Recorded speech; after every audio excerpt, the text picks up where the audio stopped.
welcome to Market Voices. Today we are recording episode 2, and we are joined by Safir Jamal, founder of Global Nomad Pass, a platform designed to empower destinations by rewarding local spending.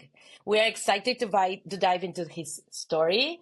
Safir, please tell us a little bit about your background and your career so far, how you got into this new venture, right? Yeah, no, thank you, Margarita. I'm really happy to have this conversation with you. So, as you mentioned, yeah, I'm the founder of a company called Global Nomad Pass, and we are a membership that rewards travelers when they support local businesses all around the world. And for me, I've been traveling ever since I was a child. I like to say that I had a really nice privilege that my mom used to work in the airline industry. So I grew up in Canada, and it was interesting because we had travel benefits. So about 3 to 4 times a year, my family would take different international trips. And it was probably one of the best pieces of education. Yeah, it was great. I mean, I missed a lot of school, but I got educated in other ways, which is great. But as a result, I really started to develop a lot of travel. I built such an international perspective from a very young age. And I was also growing up in a city, Toronto, which is very multicultural, very diverse. So, to that end, I've now traveled to over 75 different countries. I speak 5 languages fluently. So I've just really developed this international perspective, and it's led not only a lot of choices in my personal life, but also my professional life. I worked in corporate, I worked in startups. Everything I did has always had an international aspect to it. And because of that, one of the things that really, really struck me, and more so in my later years, is that I think that travel is one of the most incredible things that we can do, and it's one of the best forces of good in the world. But economically, I don't necessarily think that travelers have all the facts. A lot of times as travelers, we think, I'm spending money in this destination, so I'm helping the local economy. But that's not always true, or it's not as true as I think we'd like to believe. And so I started doing a lot more research into this to say, are we travelers actually having an impact on the local economies that we visit? And it turns out that that's only really true if when we spend money at local cafes and restaurants, if we're spending money at local businesses where the money stays in the country. If I buy a Starbucks coffee in Buenos Aires, most of that money actually goes back to Seattle. It doesn't even guilty. stay. I did it this weekend, so I'm guilty. Me too, right? And we all are. So that's really kind of the core underlying belief that has led me to then found Global Nomad Pass, which is specifically rewarding travelers for supporting local businesses, and just to make us a bit more mindful and conscious of our spending choices, and to allow travel to actually be the force for good that I think we would all like it to be. I love the concept that actually I went to Buenos Aires this weekend with my daughter, and I was preparing this episode and I was like, oh my God, it's so true. I could have made different decisions, like going to the coffee shop on the corner that maybe it wouldn't have the chai latte that I like, but I will be supporting the local economy a lot more, right? Yes. So it makes a lot of sense. And it's like taking a conscious decision, as you say, because if you go with emotion, you will keep doing the same things that you have been doing so far. We're all guilty of it, right? And it's not to judge, it's not to single anyone out. It's just to educate and to really make us question, why am I doing this? Is it because, the marketing was so strong? Probably, but we have to really think about what type of impact we want. For me, it's really, really deep, because at the end of the day, you're not just supporting local economy, you're supporting local business owners. And by making these purchases, not only does the money stay in the country, but it also recirculates within the economy. We've actually done some statistical research just on purchases made at local businesses have 3 times more revenue circulation in the local economy than if you made that same purchase at multinational. So there is real impact here, and I think we want the places that we love to visit time and time again, we want them to continue to be these amazing places, not just a bunch of big box stores that are going to be there all the time, because that's going to ruin our travel experience too. I love it. And if you think about your business model, it's like a marketplace, right? Because you're in the middle, connecting like a hub, connecting the travelers with the shops. So it's really challenging as a business model. I have another startup that it's called Green Plus, that is in renewable energy, and it's like a marketplace also. So I understand the challenge here on what to drive first, right? Do I need to have shops first, or do I need to have the travelers first? So how did you solve this, and what did you land first? It was a partner or was a client? How did you do it? I would love to hear about it.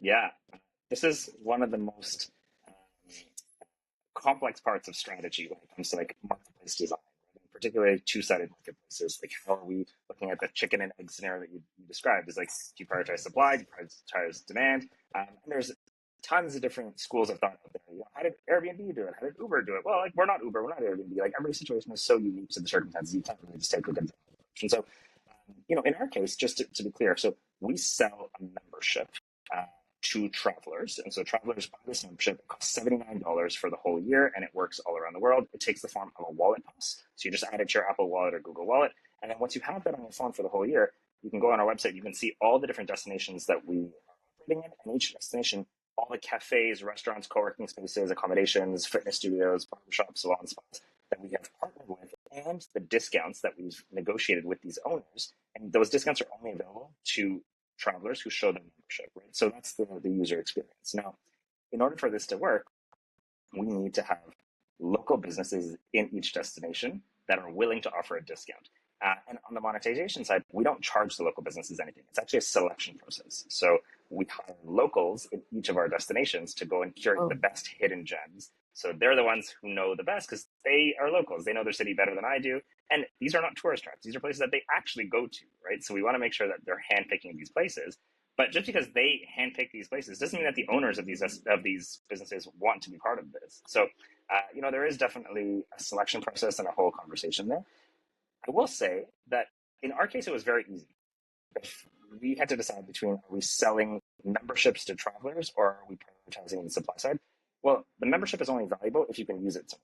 So you have to build the supply side first in our case. So we had to build a network of local businesses that you could use the membership in before we could even sell a single membership, because otherwise the membership has literally zero value because you can't use it anymore. But at the same time, then when we talk to these local business owners, the first question they're going to ask us is, okay, so if we give a discount, how many people can we expect to show up here? Yes. Actually, zero, because we don't have this yet. Yes. So why would I do this, right? So it's a really uncomfortable position. I will say in our case, what we did very intentionally is we said, we are only monetizing the traveler side. So we sell memberships, but we are not selling anything to these local businesses. In fact, we're giving them a lot of value. Not losing anything. No. And in fact, we're giving them a lot of value for free because they offer our members an exclusive discount, but in exchange, we are a marketing partner for them. So we promote their businesses on Instagram. We write blog articles about their business to help them with SEO because a lot of them don't have that. We will send targeted emails to our members like, hey, when you're in Chiang Mai, go to this amazing restaurant. It's run by a single mother who makes the best khao soy. And like, that's all free publicity for them.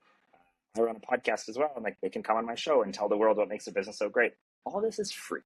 And so even if nobody shows up, they're still benefiting from this, right? And I think that's what made it a little bit easier for us, Margarita, in terms of prioritizing supply, because we would tell them, look, because you're going to be joining this network of local businesses around the world, and because we're going to be able to promote you all for free, you have nothing to lose.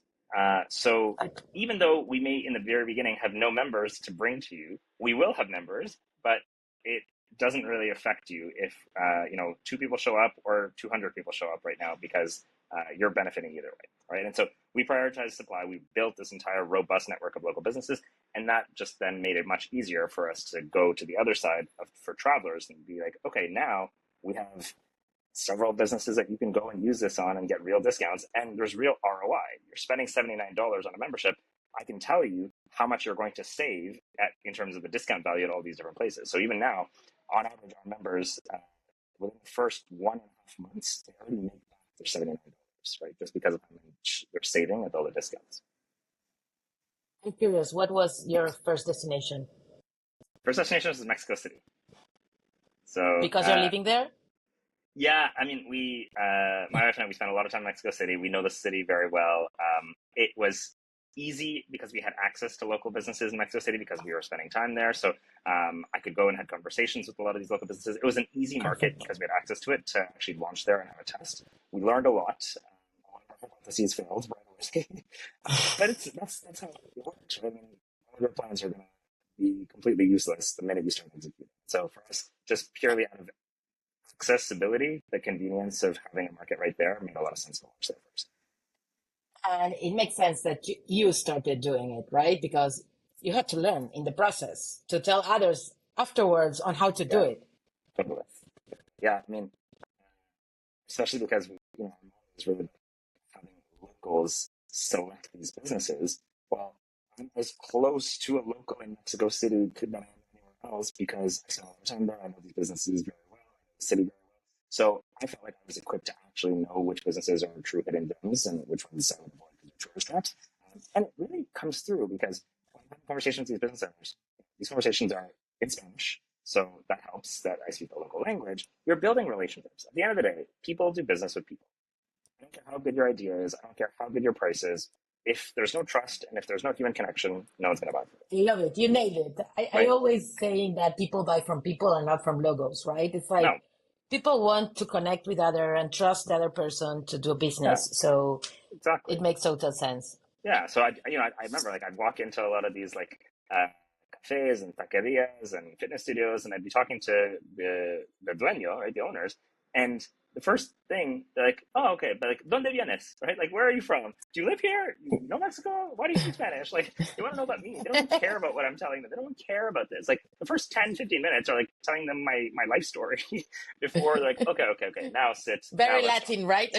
Exactly. But that's how you build relationships, right? And that's why we've been successful. Now we're in more than 25 destinations worldwide.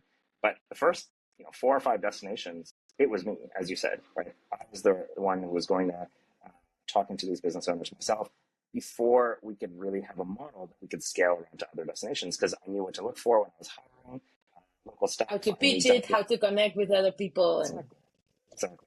perfect. I love it. So we tackle the partner side, like local shops. Yes. And now it came the challenge of getting your first travelers, right? What Indeed. initiatives or what was your go-to marketing strategies and what initiatives work for you to get your first travelers? Great question. And how do you define them, right? I love this concept from Seth Godin that is your minimum variable audience. Yeah. That is the ones that will make valuable your business because they are going to be the ones that will really engage with the model. So Yeah. who are they Yeah. and how you got to them? Yeah. So we have a few different go-to-market strategies and a few different segments, and we've evolved a little bit. I've been running the company for about a year, so we've evolved considerably. And I think the evolution is really interesting because it signals our level of conviction in the business over time. So initially, I thought that the Seth Godin model of like who's our minimum viable audience for this would actually be digital nomads, largely because I myself am a digital.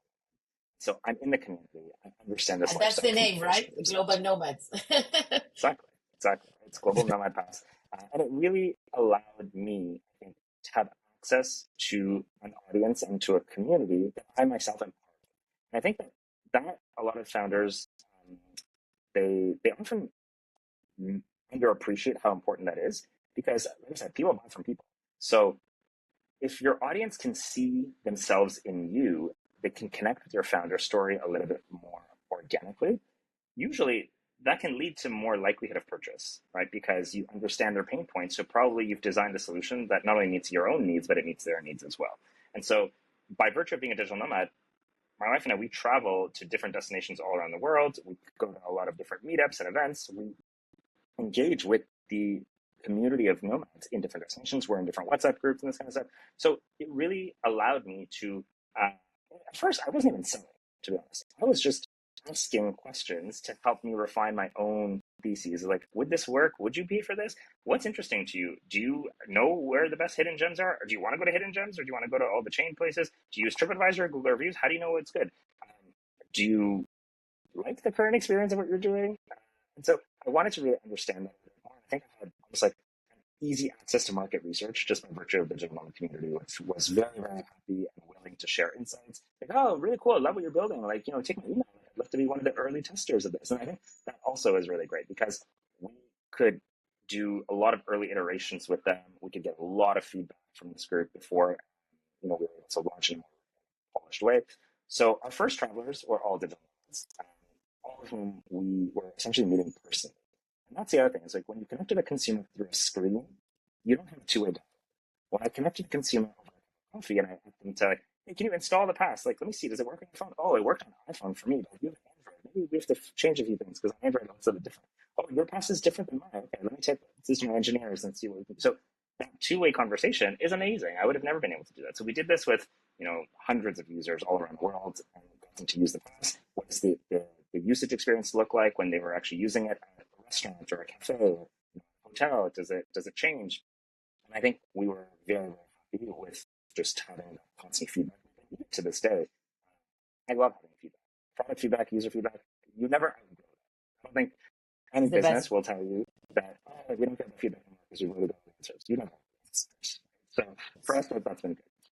What I will say, though, however, is digital nomads continue to be a large segment of the population for us and a big part of our users. These are people who are traveling from one destination to another, so they really see value in having an experience that they liked in Rio de Janeiro. Like, I'm going to Chiang Mai, and I've used Global Nomad Pass here. I want to be able to use my Global Nomad Pass there, and I found great places to go to and amazing hidden gems, and I got discounts at all of them. And I'm supporting local businesses. Super cool. I want to be able to do this now when I'm in Morocco. I want to do this when I'm in Lisbon. So we've seen that. But the beauty of what we offer is that it's actually applicable to international travelers as a whole. It doesn't really matter if you're a digital nomad. It doesn't matter if you're a backpacker. It doesn't matter if you're a leisure tourist. At the end of the day, what we want is we want to make it as easy as possible for you to support local businesses and to allow yourself to have an impact on supporting local businesses all around the world.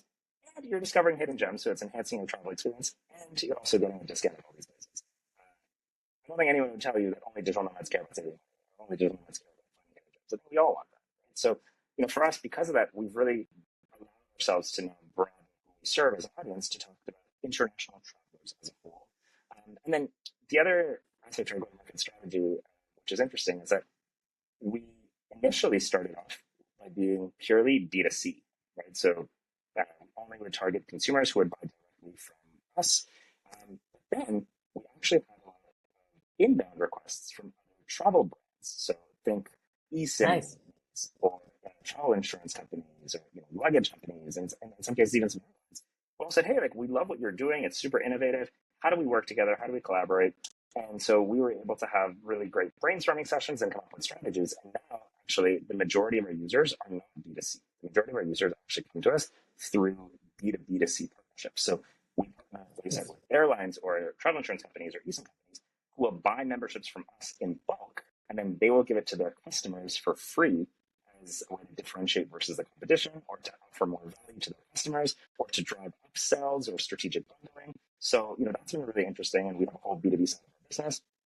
And then actually, more recently, we've unlocked a new channel, which is B2G, so business to government, because now we actually work directly with tourism boards. And so tourism boards love what we're doing because we can promote new destinations in an innovative way. And when someone comes to that destination, we give them a free Global Nomad Pass so that they're incentivized to support local businesses and actually help the local economy. Love it. Oh my God, that's great. Yes. So love yeah, it. as I said, our we've been around for not too long, right? Just about Not just too over a long. year. No, just over a year, but we've grown very substantially, both in terms of destinations, number of members, and in terms of all the different go-to-market channels that we have. So things are exciting, and yeah, like I said, the majority of our users now don't come from B2C, they're B2B, or they come directly from our partnerships with tourism. I love it. I love it. It's a really interesting story because it shows in a short period of time adoption, right? The traction and adoption that you need to keep growing and to say, okay, the business model works, right? Because at the beginning, you always have a hypothesis, and it's like, how can I prove that this hypothesis is true? So you're doing it really, really great. This is a common question between founders. How did you money? We always need access to money, right? Of course. Did you bootstrap the initiative? Do you have investors? What's the next stage? What you're looking for in the future? I would love to hear a little bit about that. Yeah, so Global Nomad Pass is fully bootstrapped. So no outside capital that has been raised. We might reconsider that position in the future if we need to. I don't think anyone should ever be too firm on their position on this, because you never know. I think opportunities might come where it makes sense. But so far, we have. But you're not there yet. The not yet. No, we chose to bootstrap it, and we're so far happy with our decision. Yeah. Nice, I love it. So something that I always encourage founders is to work on their personal brand, right? Because it opens a lot of doors. Something that you already mentioned, like having a strong network on the digital nomads open you a lot of doors, but because we were really active on that community and maybe people already knew about it, so it's a lot. It's about building your brand, right? You Yeah. become a brand. So how have you leveraged your own network and credibility to push Global Nomad Pass forward, and how being active in the community helped you? Did you think that it was something that accelerated the? Absolutely. Yeah. I think, for me, this is a business that I am deeply, deeply passionate about, largely because it's very authentic to who I am as a person, right? And travel to all these places, I speak all these languages, so I can connect with people in different cultural backgrounds. I've worked internationally, both in corporate settings and startup settings. So this business feels like it's an extension of my personal identity. So building a personal brand on top of this, it feels like a natural extension. And so I speak at a number of different events all around the world, and I really enjoy speaking because it gives me an opportunity to tell my story about who I am, and then how who I am and about my own personal views, how that has informed Global Nomad Pass. So it's not me speaking because I want to, do a 20-minute advertisement just about Global Nomad Pass. Like, people are not sitting there listening to that. And when I'm in the audience, I don't necessarily respond well to people just selling and pitching, but I respond well to stories. I think human connection is what it all comes down to. And so I feel like I have a story that I am proud about and I'm proud to tell. And that story leads into Global Nomad Pass. And so for me, it's really important that people not just see, my face as the founder of the company, but they can understand the bridge between why this founder chose to build this company. It's like, what is the bridge there? And to me, that bridge is the story. It's an authentic story. I have perspectives that have been shaped over years and years of being in and around this space.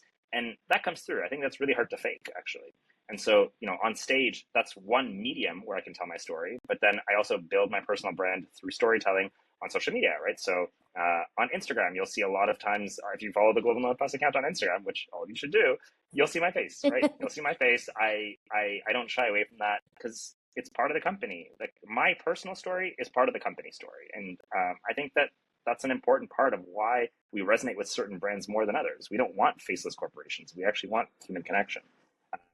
Even on LinkedIn, I try to use my statements when I write on LinkedIn. Right? So I also post from my Safir Jamal personal account about Global Nomad Pass. I might repost it from the company account, but people would much rather follow me and hear from me than hearing about the same post. And maybe it's really substantial, but it comes from me versus coming from the company. It's the brand, which, again, the connection is different. So I think personal branding is essential, not because any other reason, that humans respond well to humans. And that's it.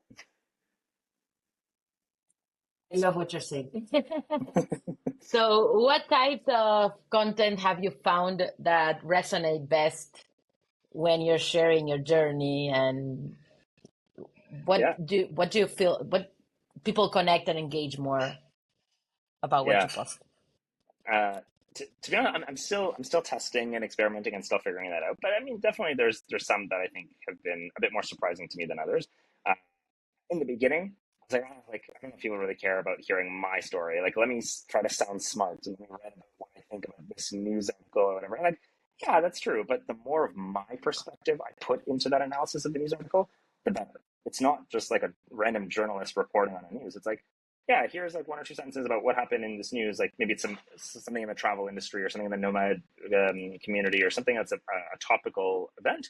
But it's like, okay, here's like a whole paragraph of like, here's my take on it, right? Why I think it's good, why I think it's bad, what I think is going to happen, my predictions for the future. And so people respond to that because they want to see thought leadership. They don't want to see reporting, right? And I think that that's different. And even when I put myself on the other side, what type of content do I engage with? I engage with people's perspectives, right? So I've definitely done that a lot. I really enjoy video as a medium as well. And I'm trying to put a lot more video content there because, people like to see a face and they want to put a face to a name, and that really comes through. And, if you're articulate and you communicate well and you have good presence, people like listening to good speakers. They like listening to people who can articulate their thoughts and people who can communicate in an engaging way. That's great. So I'm trying to do a lot more of that.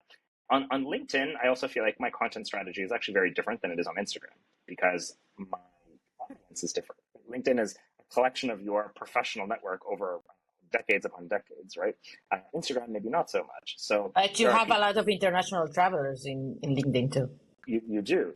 So I think on LinkedIn, the type of content that I usually use is much more informative, where I would say on Instagram, it's more entertaining and engaging, right? And we even have content pillars. And my team and I, we strategize on this. It's like, okay, so we want educational and informative. That's a content pillar. We have engaging and entertaining. That's a content pillar. When we talk about collaborations, are these types of collaborations that would be more relevant to a LinkedIn audience, or is this collaboration going to be more relevant to an Instagram audience? Well, if we're collaborating with an Instagram influencer who's going to use our pass in different places that they travel to because they're a content creator and we can link to their videos, of course, LinkedIn is not the medium for that. Instagram is much more so, right? So, there's strategy there because we're storytelling. Different parts of the story make sense in different contexts. I will encourage you to try a little bit more Instagram, TikTok type of contents in LinkedIn too. You will be surprised. The other day, I was looking into a presentation from another guy from Instagram, and it was really interesting what he was saying. He did a lot of experiments on these video recordings, and he tried doing, we always look into the perfect, right? This video has to be perfect. And the thing is that people today are more engaged and connected with authentic and more natural video. And what he was saying was they tried doing the best perfect videos with super productions and editors and everything. And at the end, what did work? It was him in the same space every time in an office talking. And it was the best performing content was the most natural one and not the super productions. Right. And at the end, he says that at some point he had some echo on the background because of the space. So he bought the best microphone and performance started to go lower. And he didn't want to believe that it was the microphone. At some point, the person that was recording him said, the only thing that we changed was the microphone. So let's take it away again and see what happens. They took away the microphone and recorded the same way with the echo they had before, and the performance started to increase again. Wow, that's crazy. And it was crazy. So people want to engage with natural, authentic people that are not doing the best production to be perfect. It's like, of course, the world is changing in that. Maybe that kind of content was great a couple of years ago, but now people are looking into more authentic things. I think that's exactly it. Is that we're probably so inundated with, you're scrolling on Instagram, you're seeing all of these beautiful images and like very polished videos. And I think we've all now developed a filter where we can see through this. We're like, we're being shown an image or we're being shown something, but like, I think we're all smart enough to now question it. We're not just blindly accepting it. And so we want to be in situations where we no longer have to question things. We want things to be as natural and authentic as possible so that it feels more believable. I think the more super production value and everything you're talking about, it just makes us question, right? It makes me at least very suspicious. And so it's like, do you have something to hide? Right? You're hiding behind all of like smoke and mirrors. You're hiding behind all the sizzle, but like, what's the core of what you're actually telling me? Exactly. So what's one challenge that taught you a valuable lesson as a founder? Only one. No, you can mention more than one if you want. No. Look, I would say in our case, there's probably one that really was interesting, which is when I started the company, what was very interesting to me in some of these early rounds of feedback with a lot of the early users was I got the sense that particular digital nomads and international travelers were very interested in discounts. It's like, if you can give me like a 30% off discount at this amazing restaurant that is locally recommended, I'm happy to go there. I'm like, okay. So it sounded like a lot of people valued high discount value. So we put a lot of emphasis early on negotiating with the business owners to offer really high discounts. And many of the owners were willing to do so. But what's interesting is that now when we survey our customers and it's like, why did you buy Global Nomad Pass? Or what do you like most about Global Nomad Pass? Discounts is like the number 3 reason, which is interesting to me, right? And I think, nice. You asked like, what is a challenge? I think sometimes the challenge is when you have a particular hypothesis, and even if that hypothesis is validated to be true, um, it's not static. Things change, actually, and your hypothesis has to evolve and your thinking has to evolve with it. And so for me, for a long time, I thought, okay, like we serve travelers with amazing discounts at locally recommended places. But now, actually, discounts are not the core of our value proposition. And it's not because we changed anything. I think it's that the market and the community has actually developed a richer and a deeper understanding of what Global Nomad Pass represents, that it's even taught us what we can be, right? It wasn't necessarily that we had this intention all the way through. It's like a wave. Like we're riding the wave with them. We're learning more about our own business with them, and we're listening to what they want our brand to represent, and we're trying to serve that in. So, now people say, yeah, we love Global Nomad Pass because it allows us to find amazing hidden gems that are recommended by locals. And we don't have to do all the Google research ourselves. Google reviews say it's a 4.9 star rating. You It's go there, so and it hard. sucks. Right? It's so hard because it happened to me in Buenos Aires last week, actually. It was Yeah. a lot of different restaurants around, and you say, okay, but which one should I go, right? I want Yeah. to go to a good place, and Yeah. you're trying Yeah. to figure it out with a lot of information. So having a curated list Yeah. of local shops that locals recommend, I think that is a great value proposition, actually. Yeah. And on top of that, that they're local businesses, so you're supporting the local economy. And number three, you also save 25% off your meal. Like that, is what we're offering.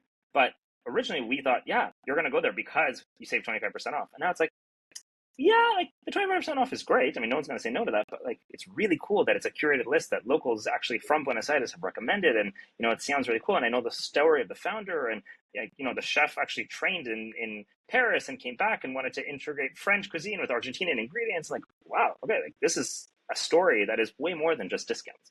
And so I think for me, it was a bit challenging at first because like, no, like we're a discount brand and it's really important to serve discounts and the priority is discounts. That's what our early users told us.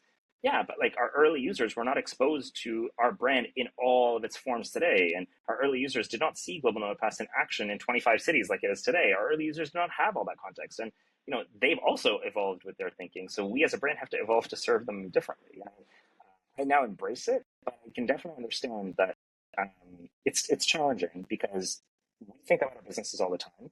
It's important to not think about your businesses in a static or one-dimensional way all the time. Like what we are today is allowed to evolve, and it should evolve because your customers are evolving, so you have to evolve with them. And I love that you're focusing on the value and not on the product. Mm-hmm. The product itself is a discount.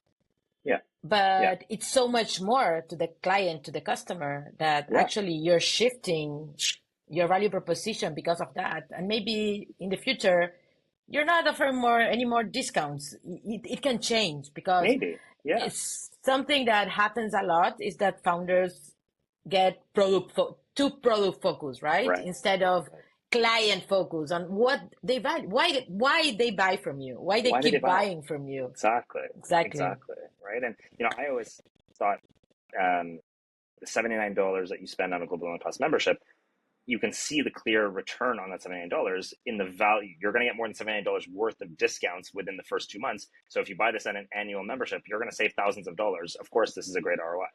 But our customers don't think about ROI in that way. Now, like for $79, I don't have to worry about anywhere I go, all of my markets. I can just open up Global Nomad Pass. I don't have to spend hours researching. I don't have to worry about if I take my family or even if I go with my wife to a restaurant that it's not going to be good. I can stay at a hotel that locals recommend, and like all that is great. Not once do they mention how much money they're saving. They mention the piece of mind. They mentioned the ROI in terms of all this for just $79. It's so convenient. It gives me peace of mind. I don't have to worry. And I get a consistent experience in all these markets all around the world. Like this is amazing. So they talk about it from peace of mind and convenience and enhancing the experience, not about discounts, right? So it's interesting. That's great. So wrapping up, I have a few rapid fire questions like, what is one destination that has shaped your perspective on travel or business? Ooh, that's a good one. Shape my perspective. There is one that, if you look at the destination list that we have, there's probably one that might stand out to a lot of people that you may not have thought of it. It's called Bansko. And so it's located in Bulgaria, and it's a small mountain town in the Bulgarian Pirin Mountains. It's stunning. It's beautiful. but it's probably a place that many people have either never been to or not really heard of. And it's really interesting. I've been there before. I'm actually going back again in June, and there's a huge nomad community that has built in Bansko, and it kind of defies a lot of the odds, right? Like, there's no airport in Bansko. It's in Sofia. It's about a 2-hour drive. It's a town. It's not a city. But what brings people here? And there's a dynamic. There's a community. There's, I think, the largest number of co-working spaces per capita in Bansko compared to anywhere else in the world, which is interesting. So you have local businesses. It's relatively, seasonal because you have a lot of ski tourism in the winter, but in the rest of the year, actually, nomads have really found a way to make the city their own. So this was a very interesting one that has shaped a lot of my preconceived biases around travel. I was like, ski town. I mean, there's a lot of ski towns in the world. They're probably busy in winter, but the rest of the year they're pretty empty and boring. But Bansko's vibrant. Yeah. They found a way, yes. It's a model for other destinations to adopt. Is like, if you have any type of seasonality affecting your destination, well, what can you learn from this opportunity to actually bring in different segments of travelers, not necessarily leisure tourists, but different segments of travelers for different reasons, and you can build a value proposition for your destination that is more than just the seasonal activity that it's known for. So I think Bansko is an amazing case study for a number of reasons, one of which is like it allowed me to broaden my thinking about what a seasonal destination could be. Super interesting. Last one. What's a habit or daily ritual that keeps you grounded on your entrepreneurial journey? Do you have one? Maybe you don't. Yeah. I'd probably say for me, it's important because I'm traveling all the time. I'm looking at different eating habits, different sleep schedules, different time zones, all that kind of stuff. I really try as much as possible to maintain a fitness routine. I'm guilty of definitely not being as regular on it as I'd like to be, but I am definitely really, really committed to trying to stay regular with my fitness routine. I try to look, when I stay in different destinations, I try to look for Airbnbs or apartments that have easy access to a gym. I want to make sure that I can still maintain my workout schedule. Like I said, I'm probably not eating the best or sleeping the best sometimes. So at least if I can work out, it makes me feel like I'm doing something for myself. Also for me, I'm always thinking about the business. I'm always thinking about the next challenge or this obstacle that I'm facing. And so when I'm working out, I kind of zone out and forget about all that. Like, I'm solely focused on the workout itself. Like, I have to do these 25 push-ups. I have to do, whatever lunges or whatever I'm doing. So like, it really kind of forces me to turn my brain off of Global Nomad Pass just for even, a 30 or 45 minute session. Therapy, right? It's therapy. Yes. Yeah, exactly. It's definitely something that I need to be much more disciplined about. But I've gotten better progressively. This month I'm much better than I was last month, and overall this year I'm much better than I was last year. And it's an important part of my overall performance. Can you find gyms on your Global Nomad Pass? You can, indeed, you can. Yes, nice. Gyms and other types of fitness studios, boxing studios, yoga studios, all that kind of stuff. Oh yeah, we have a lot. Because I remember that I had the same issue when I used to travel a lot. There was a year that I spent 3 months away of my home traveling in different trips to the US. And one of the things that I struggled the most, it was not only with eating, that it's also a struggle because I was having a lot of business meetings and lunch and everything. And I was always trying to eat salads and healthy things to not affect my health. But the fitness part was one of my biggest struggles. So it's great that you have that on the pass also. Yeah. So thank you very much for joining me today. I really loved this conversation. It was great having you, and I'm looking forward to keep in touch. Absolutely. No, thank you so much, Margarita. It was always a pleasure.